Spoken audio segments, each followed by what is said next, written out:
Trabalhadores do Santa Isabel na bronca com ausência de pagamento de piso. Rosália, bom dia. Bom dia, Narciso. O que está acontecendo, Rosália? Você é funcionária ou ex-funcionária? Me conta. Eu sou ex-funcionária. Ex-funcionária. Eu trabalhei no Santa Isabel durante 12 anos. Certo. Né? E saí de lá no mês de outubro, dia 4 de outubro. 4 de outubro. Durante o tempo que você passou lá, você não recebeu o piso? Narciso, é o seguinte, a gente tem um retroativo do piso salarial que foi determinado no dia 10 de maio do ano passado para ser pago, né? E aí teve aquele todo trâmite do governo federal. Certo. Quando foi em outubro, eu saí de lá e meu nome não foi classificado porque eu tinha trabalhado no Apvida, o Apvida não tinha dado baixa. 9 anos depois que eu tinha saído do Apvida, o Apvida ainda não tinha dado baixa. Eu fiquei para a segunda lista. A segunda lista veio. Eu também trabalho no Estado, com o PSS. No mês de novembro, eu recebi do Estado o meu retroativo, né? E do Santa Isabel não recebi. Pronto, saí de lá. Me informaram, olha, assim que sair a lista, você vai receber. Passou novembro, passou dezembro, janeiro e não recebi. A informação que eu venho acompanhando pelo Corém é que houve um trâmite de contrato, certo, que o Santa Isabel prestava um contrato para a Prefeitura Municipal de Aracaju até setembro. E em setembro em diante começou com o Estado. Na minha opinião particular, quando a gente muda de contrato, todas essas questões elas têm que ser resolvidas para poder ser mudado de contrato. Eu comecei a procurar saber se essas questões, porque assim, às vezes eu recebi, se meu nome, porque assim, esse nome vem do Ministério da Saúde pelo nosso CPF. Ele vem nominal, a verba ela vem nominal ao meu CPF. certo, Vem nominal a Rosália Farias dos Santos. Então não tem como a pessoa eu não ter recebido, porque assim, eu recebi do Estado, eu recebi tudo do Estado. Como é que essa verba ainda não veio para eu receber também do Santa Isabel? Se a verba ela vem nominal, ela vem total. Ela vem para o Estado passa para o município passa para o filantrópico. Ou agora vem para o Estado passa para o filantrópico. Né? Eu comecei a procurar saber, a questão é, a gente liga para o Santa Isabel, a responsável pelo RH nunca está disponível. Eu passei uma semana, passei 10 dias, na verdade, ligando para o Santa Isabel de manhã e à tarde, e eu nunca conseguia falar com ela. Aí, às vezes, eu dizia assim, ó, eu vou ter que comunicar à imprensa. Aí, pronto, ela entrava em contato comigo. Aí me informou que essa verba retornou porque o Ministério da Saúde não estava ciente que houve esse final de contrato com o município e que agora o Santa Isabel passou para o Estado. Tá certo. Só que agora veio uma verba em dezembro, que foi o 10º, né, que eu recebi ontem. Do 10º, eu recebi ontem. E assim, a gente precisa saber como é que está funcionando, o que é que está acontecendo, porque é uma verba que eu vou receber de maio a setembro. Então, não é um valor pequeno, é um valor que eu preciso, estou operada, é um valor que é nosso, é um direito da gente, né? Tem vários funcionários que estão trabalhando, que não podem se manifestar porque estão trabalhando, e aí correm o risco de perder seu emprego por questionar, né? Porque existe isso, infelizmente. perfeito. Então, assim, Mas olha, é um direito nosso, uma coisa que vem nominal ao nosso CPF. É preciso compreender o que é que está acontecendo, onde é que está este erro, para que não só você, porque a informação que eu tenho, que recebo aqui, inclusive de pessoas que não querem se identificar, é que há mais trabalhadores no Santa Isabel e em outros hospitais filantrópicos que estão passando pela mesma problemática. São exatamente agora 6 horas e 26 minutos. Nós estamos com Rosália, trazendo aqui no Jornal da Fama a denúncia de que não recebeu o retroativo do piso da enfermagem enquanto trabalhou no Santa Isabel. Já estou pela linha telefônica também com a advogada do Santa Isabel, a Rose Moraes. Vai entrar conosco agora para dar a posição da instituição. Daqui a pouco, logo após o intervalo das 6h30 da manhã, você acompanha conosco. Polícia Militar completa 189 anos e teremos comemorações. Vamos detalhar a programação em instantes. No programa de hoje também, Eliane Aquino, conosco, direto de Brasília. Exclusiva. Ela revela seu drama pessoal e a decisão com relação às eleições de 2024. E também, presidente da Câmara, Ricardo Vasconcelos. Ontem, comigo, aqui no YouTube, canal Portal FANF1, no Narciso Machado Convida, ele abriu o verbo e deu a opinião dele sobre as reuniões governistas, sobre Luiz Roberto, sobre a unidade do agrupamento e também com relação à votação do veto do prefeito ao orçamento. Daqui a pouquinho, todos os detalhes aqui no Jornal da Fã. Doutora Rose, bom dia. Bom dia, Narciso. Sempre um prazer falar contigo. Satisfação nossa. Qual a posição do Santa Isabel, doutora? Bem, Narciso, inicialmente eu desejo a todos um bom dia. Eu ouvi atentamente a situação que foi relatada pela senhora Rosária e eu tenho aqui alguns esclarecimentos. Veja, Narciso, os hospitais filantrópicos, eles foram tratados pelo Ministério da Saúde pelo mesmo formato que são tratados os hospitais públicos, não é? Até porque os hospitais filantrópicos, eles têm o repasse, na sua imensa maioria, de verbas feito pelo poder público. E aí, o que acontece? Ouvindo atentamente o que a senhora Rosária disse, essa é a hipótese que foi lá tratada pelo Ministério da Saúde como duplicidade de vínculo. Observe, Narciso, que ela falou que tinha vínculo na Apvida, que não tinha sido dado baixa, depois ela falou que tinha vínculo com o Estado, que houve esse repasse, e ela afirma que tinha um vínculo com o Santa Isabel, vínculo esse rescindido em outubro.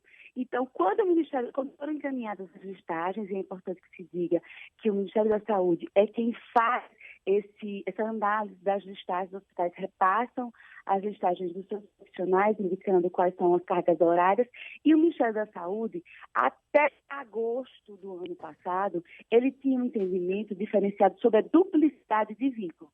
Então, ele entendia que na duplicidade de vínculo, aquelas pessoas que tinham vínculos em 2 ou mais hospitais, fazia a junção desses vínculos para que o repasse acontecesse em apenas um deles. Certo? E aí eu estou falando, por óbvio, Narciso, de uma hipótese hipotética, porque a senhora Rosária, a gente precisa analisar especificamente o caso dela.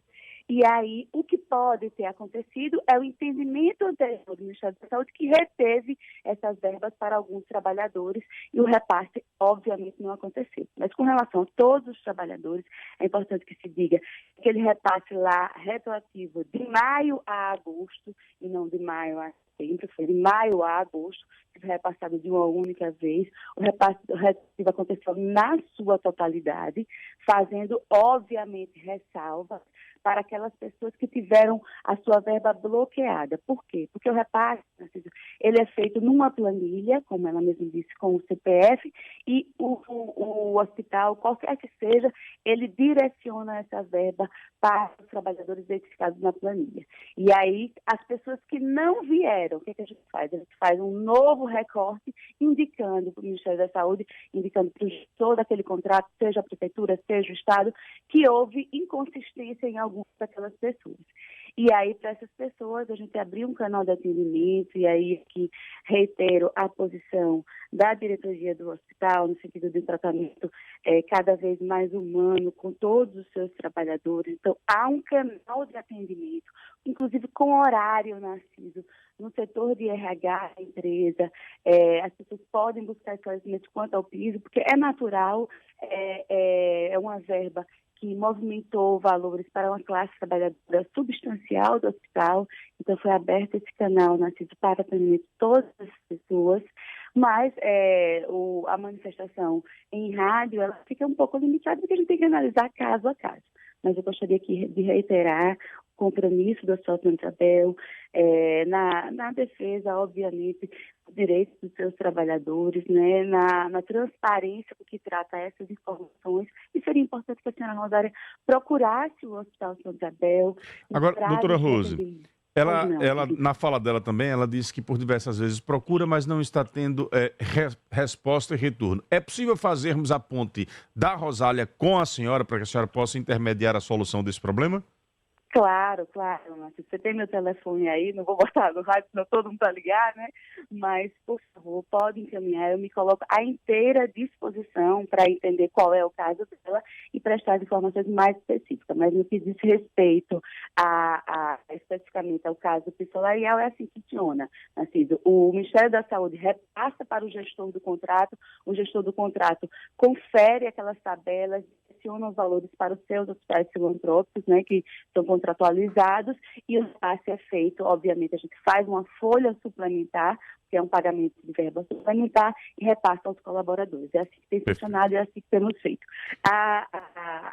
O repasse até de maio a agosto foi feito quando ainda havia aquela contratualização com a Prefeitura Municipal de Aracaju. Depois houve a recontratualização. Hoje o Hospital Santa Isabel tem um contrato com o Estado de Sergipe, da mesma forma é feito. Então pode colocar meu telefone à disposição, eu irei compreender se no caso dela foi exatamente a hipótese do estado de vínculo, e aqui eu faço essa correlação porque foi justamente em finalzinho de agosto o Ministério da Saúde mudou o entendimento e aí entendeu do estado de vínculo com a limitação das 80 horas semanais, 80 horas de jornada, né, mesmo com vínculos duplicados, mas antes disso ele entendia que esse repasse aconteceria para um dos vínculos. Pode ter sido essa a hipótese e de toda forma eu fico à disposição para esclarecer. Como sempre estou à disposição, Narciso, para qualquer esclarecimento e coloco também o Hospital de Isabel para prestar esclarecimento. Nós temos a obrigação de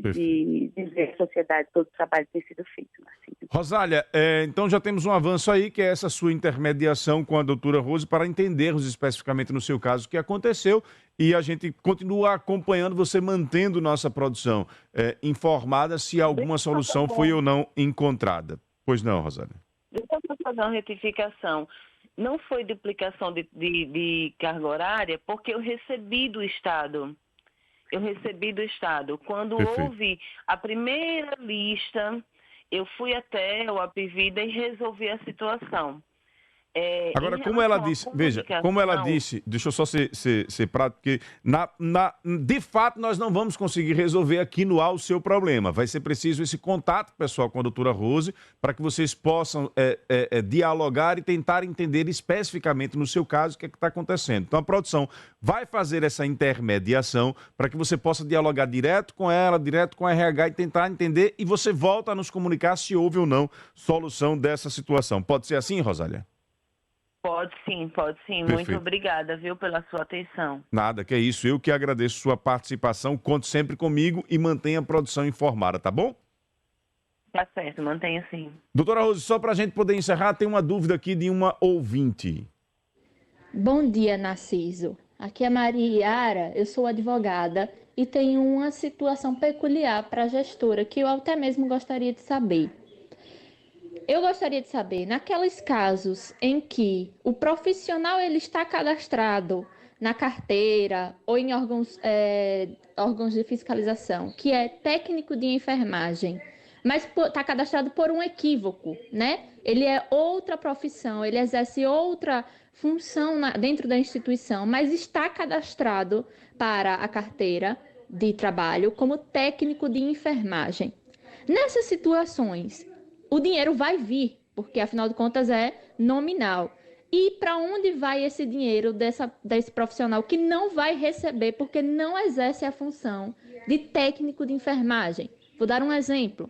Existem profissionais dentro do USE, né, que estão cadastrados como técnico de enfermagem, mas exercem a função de instrumentador cirúrgico. E, detalhe, não tem o técnico de enfermagem, né, porque quem conhece sabe que a instrumentação cirúrgica, muitos anos atrás, né, podia ser um curso à parte, sem ser como técnico de enfermagem, né? Hoje que é junto. Nesses casos desses profissionais, esse dinheiro acontece o quê? Porque eles não vão receber. Rapidamente, doutora Rose, por favor. Eu vou só fazer uma análise, obviamente, hipotética, porque cada caso vai depender Sim. da situação fática, não é? A gente sabe que, embora a pessoa tenha um contrato de trabalho estabelecido no vínculo formal, no vínculo efetivo, não é? Aquilo que se chama contratualidade, às vezes acontece outra hipótese, mas nesse caso em específico, falando hipoteticamente, a análise é feita através do registro formal desse empregado.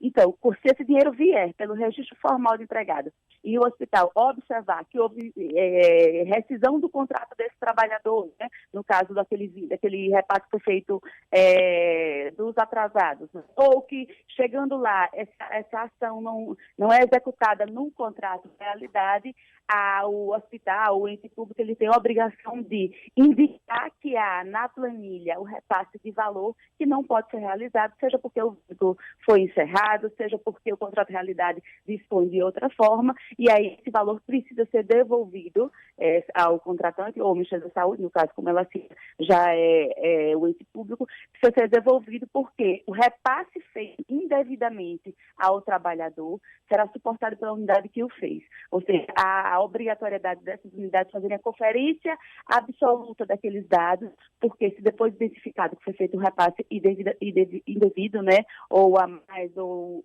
a menos, que não era devido, esse ônus é suportado pela unidade que o fez. Né? E já fica esclarecido de que não fica no caixa de qualquer entidade filantrópica, o recurso não paga aos trabalhadores.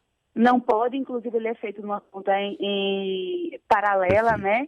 E a gente precisa fazer essa prestação de contas desses valores que foram repassados, inclusive, por exemplo, se a gente teve uma rescisão no meio do caminho, a gente tem que indicar que a rescisão aconteceu em tal período e que o pagamento das verbas complementares da rescisão aconteceram até tal valor, permanecendo tal e devolvendo esse valor. Ok. Doutora Rose, obrigado pela participação. Espaço sempre aberto, viu? Eu que agradeço, Narciso. Um grande abraço.